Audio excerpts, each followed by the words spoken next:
সৎ অসৎ ভ্রান্তি।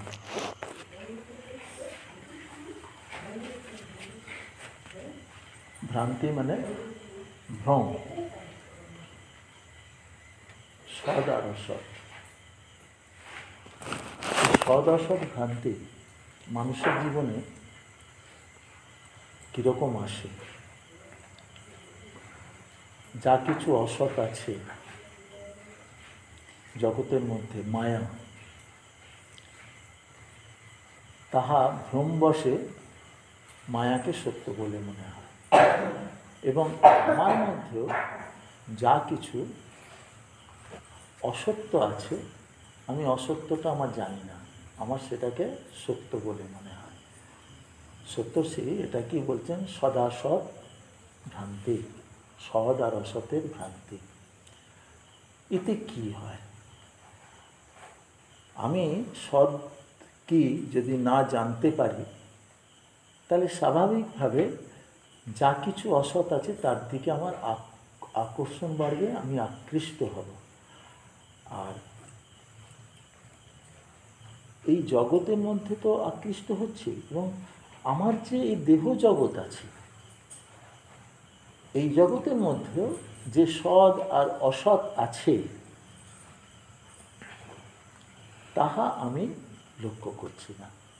আমার মনে হচ্ছে যে এই যে অসৎ যে জিনিসটা আমার মধ্যে আছে, আমার স্বভাব, আমার আচরণ, আমার ব্যবহার, সেটাকে মনে হচ্ছে আমার ঠিক। যার জন্যে এই জগতে সবার মনে হয় সে যতক্ষণ না বোধ করে ততক্ষণ তার মনে হয় আমি ঠিক করছি। এই বাচ্চারা আছে, এরা যেটা করছে এদের স্বাভাবিকভাবে এদের মনে হয় যে আমি কোথায় ভুল করছি, আমি তো ঠিকই করছি, একটু করছি। এবার ব্যাপার হয় কি, আমরা শাসাই, ভয়ে থাকে, চুপচাপ মেনে নেয়, কিন্তু ভুল বুঝতে পারে না কোথায় ওদের ভুলটা হলো। তা ওটা তো বাচ্চাদের ব্যাপার। বড়দেরও কোথায় ভুল হয় আমরাও বুঝতে পারি না। কেহ নিজের কোথায় ভুল বুঝতে পারে না। চিন্তা করবেন, খুব ইম্পর্টেন্ট, মানে এই যে দুটি শব্দ সদা সৎ ভ্রান্তি, এর দ্বারা মানে আমরা কি কি জিনিস আমাদের দ্বারা মানে ঘটিত হয় সমাজের মধ্যে আমরা থাকি, এবং আমারই মানে মনে করুন ভুল হচ্ছে, আমি বুঝতে পারছি না। আমার মনে হয় আমি ঠিক করছি, বাচ্চাদেরও মনে হয় মা আমার উপর চাপ দিচ্ছে, আমাকে বেশি পড়ার মধ্যে ঢুকিয়ে দিচ্ছে, আমাকে একটু খেলতে দিচ্ছে না, আমাকে একটু আনন্দ করতে দিচ্ছে না, সব সময় এরকম এরকম এরকম এরকম করছে। ছোট যখন ছিলাম তখন আমাদেরও মনে হয়েছে, সবার ভালো করে খেয়াল করবেন, স্কুল যেতাম, যেখানে যেতাম, সব সময় কিন্তু আমাদের এই ভাব থাকত। বড় হয়েছি, বড় হয়েও কিন্তু আমার যে ভাবনা চিন্তা সেটাকে মনে হয় আমি ঠিক করছি। গুরুজনরা এর জন্য একটা ভালো সম্ভাবনাময় জায়গা রেখে দিলেন, মানে তোমার পক্ষে যে কি উচিত হবে বা সাধারণের পক্ষে কি উচিত হবে।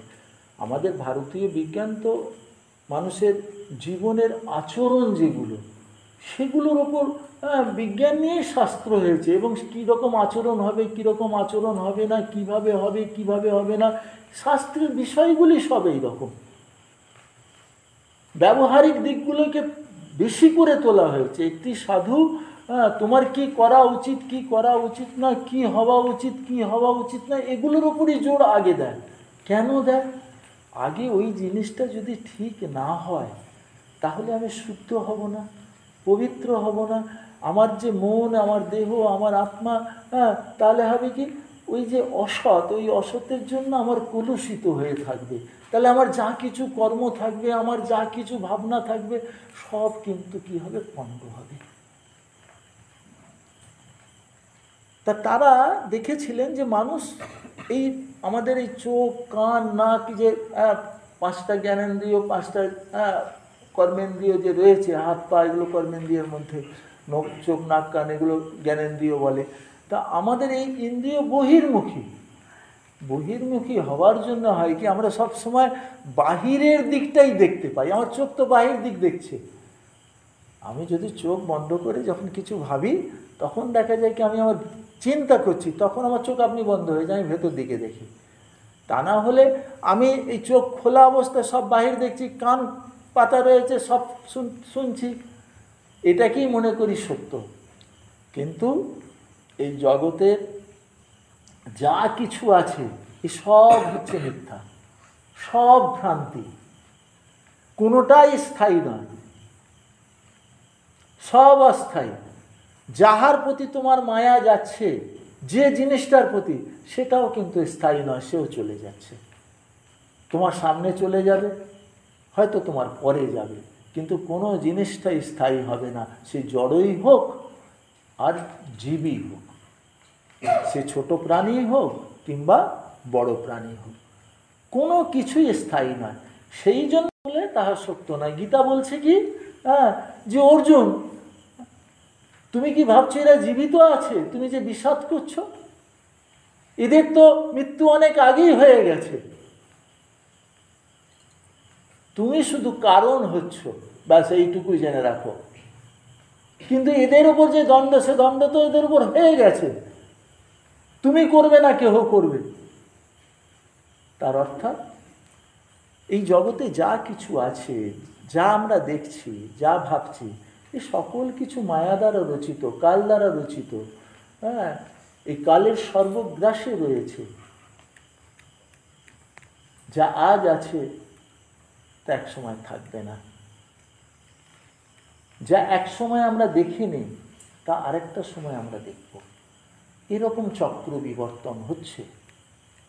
তাহলে এই যে আমার ভ্রম, তাহলে আমার ভ্রম যাবে কি করে?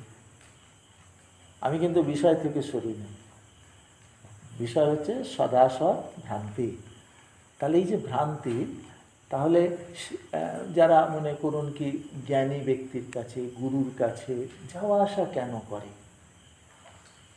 তখন হয় কি, গুরু শিষ্যার যে ভ্রান্তি থাকে, শিষ্যের যে ভ্রান্তি থাকে, এমনকি তিনি যেখানে যেখানে তিনি যান, কারণ সাধু আর সন্ন্যাসী এরা তো রমন্তে, সকল সময় রমণ করছেন, চরৈবৈতি ভাব।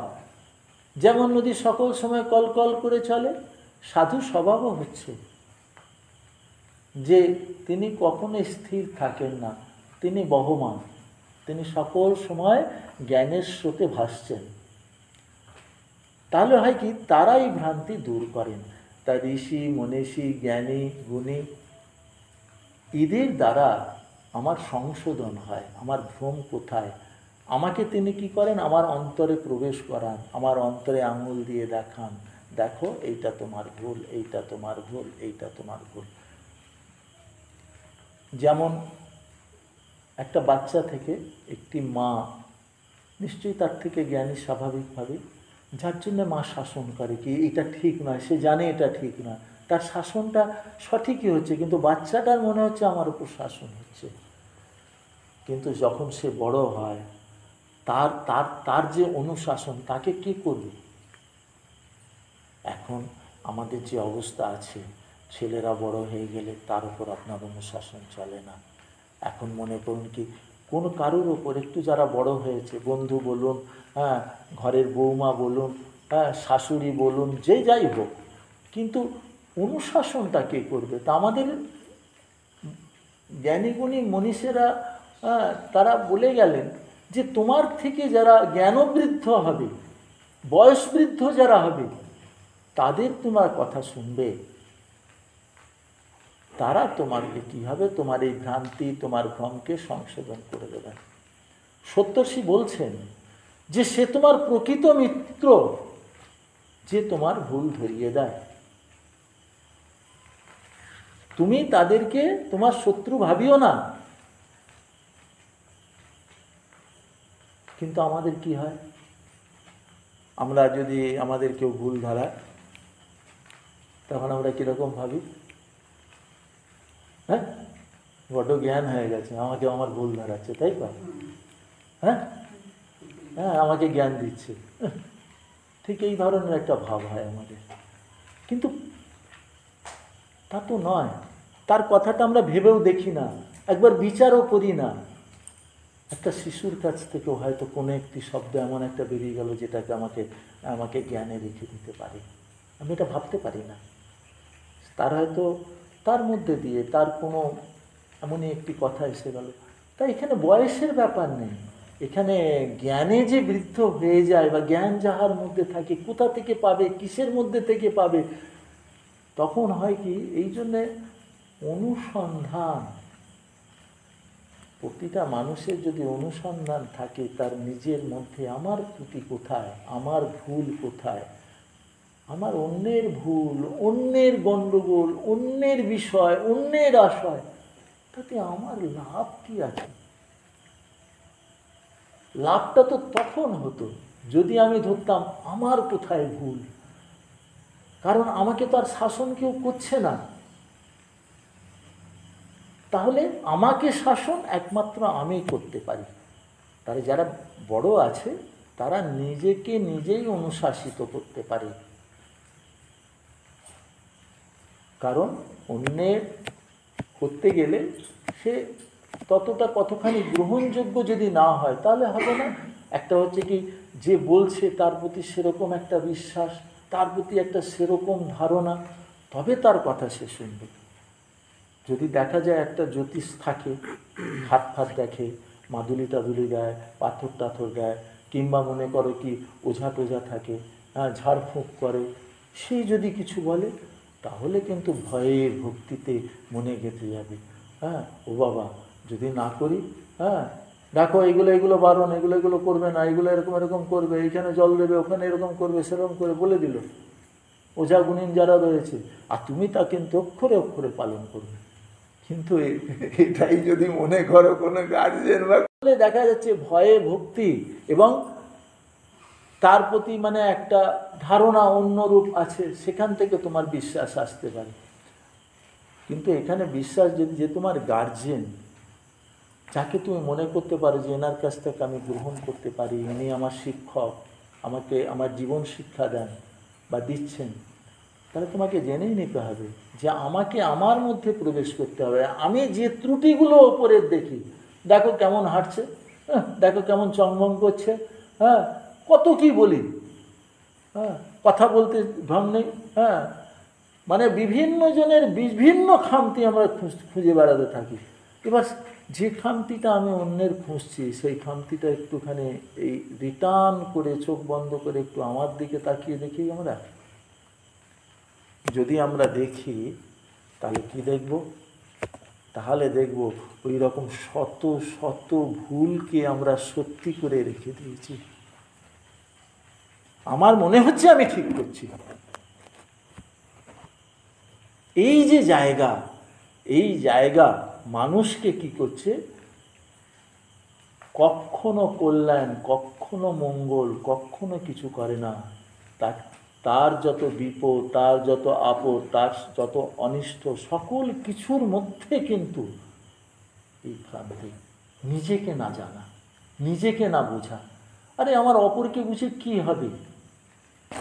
অপরের ঘরের অপরের জেনে আমার কি হবে? তাকে আমার এ করে কি হবে? তার গার্জেন অনেক আছে দেওয়ার মতন। তুমি তোমার ভাবনা, তোমার দিক দেখো না। তুমি দেখবে যখনই তুমি নিজেকে সাজাতে শুরু করবে না, তুমি সত্যি সত্যি সত্যম শিবম সুন্দরম হয়ে উঠবে। তুমি তখন সত্য, কারণ তুমি সত্য নিজের মধ্যে মিথ্যাকে খুঁজে খুঁজে বার করে বাঁচছো চাল বাছার মতন। তখন মিথ্যা যদি সরে গেল, তোমার মধ্যে সত্য হলো, তাহলে সত্য যখন এলো, তুমি শিব, তুমি সুন্দর। তোমার যে সৌন্দর্য, এই সৌন্দর্য এই জগতের মানুষ উপভোগ করবে। তাহলে অন্যের মধ্যে পড়ে ময়লা হবার থেকে সুন্দর কেনা হতে চায়। কেনা কে কেন হবে না?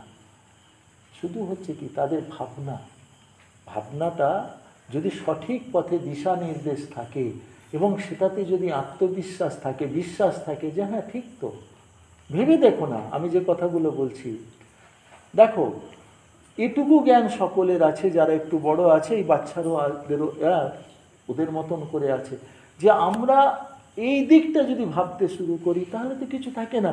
যে যার নিজেকে যদি সুন্দর করে নেয়, তাহলে একটা কথা চিন্তা করুন তো, একটা সংসারের মধ্যে তাহলে অশান্তি কোথায় থাকবে? মা, থাকবে না। যদি যে যার নিজেকে শুধরে নিতে পারে, তাহলে সেই ঘরটা কীরকম হতে পারে কল্পনা করে দেখো।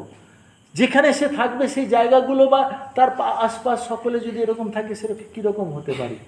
কিন্তু হয়নি কেন? এই সৎ অসৎ ভ্রান্তি। এই দীক্ষা নেওয়ার পর যখন আমরা এই পথে আসি এবং গুরু সঙ্গ করতে হয়, দীক্ষা নিয়ে নিলাম আমার শেষ হয়ে গেল তা হয় না। তার ভেতরের কথা, মনের কথা, যে কথা মানুষ এমনও হয় যে কথা স্বামীকেও বলতে পারে না, সে কথা অনেক গুরুর কাছে অকপটে বলে মায়েরা। তার সকল কথা উগরে রেখে দেয়। যখন বিশ্বাস হয়ে যায় যে আমি পথ পাব, আর প্রকৃত পথ জ্ঞানীরাই দেখান। কারণ ওই যে বললাম যে আমি সেদিনকে যে আলোচনা করছিলাম যে আমাদের একমাত্র লক্ষ্য মোক্ষ, কিন্তু এই মোক্ষের উপায় কি না? উপায় স্বরূপ হচ্ছে জ্ঞান, জ্ঞানের উন্মেষ। তাই জ্ঞানের উন্মেষটা হবে কোত্থেকে? যখন আমি নিজের দিকে তাকাবো, নিজের দিকে ভাবতে শিখব, নিজেকে শুধরাবার চেষ্টা করব। আমাকে কেহ শুধরে দিতে পারে না যতক্ষণ না আমি নিজেকে শুধরাই। কিন্তু শুধরালে তো আমি সুন্দর, আমি তো ভগবানের পাতে পড়ার হয়ে গেলাম, তিনি আমাকে তো গ্রহণ করবেন। আপনারা আচরণ বিধি যেটা বা স্বভাব ব্যবহার, এটার উপর সপ্তর্ষি আমাদের বরাবর জোর দিয়েছেন। যদি বইগুলো পড়া হয় দেখা যাবে 2-3টে বইয়েতেই জীবন পথের আলো আর সত্যবাণী তো মানে কি ব্যবহার কীরকম হওয়া উচিত তার উপরেই লেখা রয়েছে। জীবন পথের আলো তাই, তারপর সাধন পন্থা, তত্ত্বপ্রকাশ, তাতেও সাধারণ নিয়ম, বিশেষ নিয়ম, এইসব লেখা রয়েছে। তুমি এইটা করবে, এইটা করবে না, এইটার দিকে লক্ষ্য রাখবে, এইটা লক্ষ্য রাখবে না। যারা বই নিয়েছো, যারা বই পড়তে পারো, তাদেরকে বলবো এইসব তার সঙ্গে টাইম পাস না করে একটা টাইম করবে, আধ ঘন্টা পড়বো, 1 পাতা পড়বো, 2 পাতা পড়বো, একটা নির্দিষ্ট করে রোজ 1 পাতা 2 পাতা করে পড়বো। দেখবে তোমার গোটা বই কখন পড়া হয়ে গেছে পড়তে পড়তে।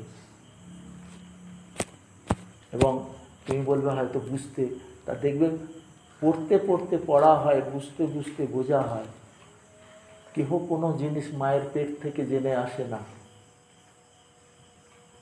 আজকে যে জ্ঞানী আছে, হয়তো একদিন সেও মূর্খ ছিল। পিতা মৃত্যু শেখার আছে, সকল কিছু শেখার আছে। আজকে সৎসঙ্গ এইটুকু, ঠিক আছে।